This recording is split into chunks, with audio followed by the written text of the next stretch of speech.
আলহামদুলিল্লাহ আমার আপন জনেরা আশরাফ ভাই, কর্নেল মুস্তফা আপনাদেরকে ফিগার দিয়েছে, আমি সেই ফিগারগুলো দিতে চাই না।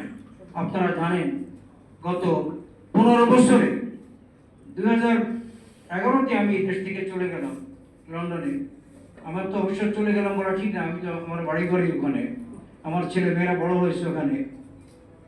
সেই দেশে আমি যখন গেলাম তখন নানা কারণে আমার গত 13টি বছর 14টি বছর এই জমিনে আসা হয়। আমি অবশ্যই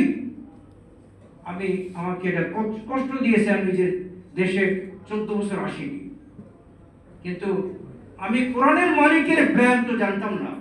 কোরআনের মালিক হচ্ছেন best planner always had a best plan. তিনি আমাকে লন্ডনে নিয়ে গেলেন, সেখানে আমাকে বসিয়ে রাখলেন 14টি বছর। সেই 14 বছরের রেজাল্ট আজ আলহামদুলিল্লাহ 25টি ভাষায় আল্লাহর জমিনে কোরআন আল্লাহ আলহামদুলিল্লাহ অনুবাদ করে বিতরণ করা।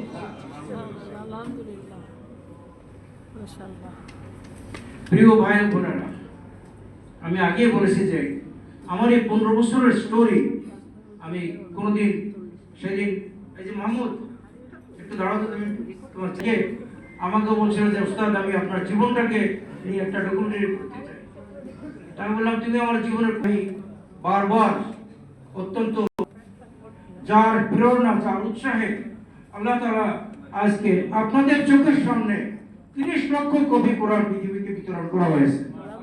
এই সব কিছুর জীবন দায়িনী প্রেরণা দায়িনী ব্যক্তি ছিলেন এই ব্যক্তিটি।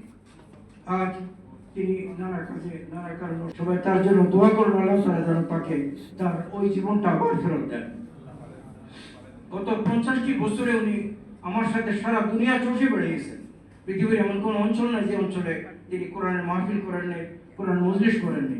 আমি যত জায়গায় গেছি তিনি তার চেয়ে বরং বেশি জায়গায় গিয়েছেন। আর আজ আল্লাহ তাআলা তাকে আল্লাহ তাআলার কাছে আমি আপনাদেরকে নিয়ে দোয়া করি, আল্লাহ তাআলার দ্বারা যেন মেহরবানি করে আল্লাহর এই বন্দিটাকে তিনি যেন তার অন্তত অ্যাক্টিভ লাইফটা মেহরবানি করে ফেরত দেন। আমার এখানে ফরাজি ভাই আছেন, উনি আল কোরআনের একজন ঘনিষ্ঠ মানুষ। যারা আছেন তাদের প্রত্যেকেই সাথে আমার আল কোরআনের স্মৃতি জড়িত। আর এই স্মৃতিগুলো বলার জন্য